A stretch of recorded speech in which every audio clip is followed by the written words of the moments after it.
For some time, a handful of politicians in Western countries have been peddling a de-risking approach toward China, a term coined to signal a policy shift from decoupling.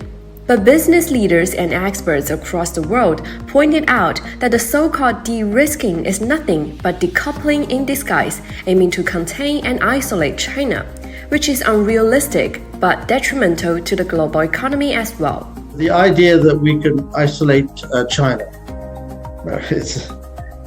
it's unrealistic. What we have to recognize is that if we decouple, de-risk, separate ourselves from China and Asia, is that we will be the ones that lose out. أنا متابع للاستثمارات الأجنبية المباشرة على مستوى العالم، فكيف يكون هناك مخاطرة وجاذب الأول من أفضل 10 دول على مدى 20-30 سنة لجذب الاستثمار الأجنبي المباشر. S obzirom na tržište koje ima, najveće na svijetu, ona ne može biti rizik, ona može samo biti prilika za strane kompanije, ali i za sve države svijeta. China's track record shows the country poses no risk. If one decouples from China in the name of de-risking, it will only decouple from cooperation and development. So for me, China has become a very integral part of the global trading and supply chain system, such that for me, it will be disingenuous for anyone to set out any agenda targeted at trying to halt or stop. I think that sort of mentality of trying to antagonize, trying to halt, trying to stop China's rise and growth, it doesn't help anyone.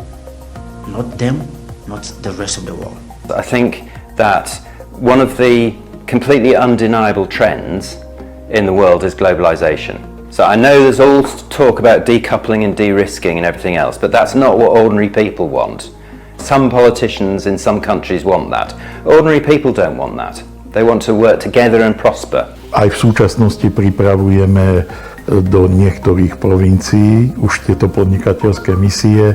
Chcú tam nadviazať takú väčšiu kooperáciu s 2 provinciami a mestami na rozvoj kooperácií medzi mestami a provinciami Slovenska a Číny. The world will get smaller, it won't get larger. It'll get more interdependent with each other, more movement of goods. It'll change its form over the next 30-40 years, but it won't change its principal characteristic, which is multilateralism. It is the only way the world makes sense to work.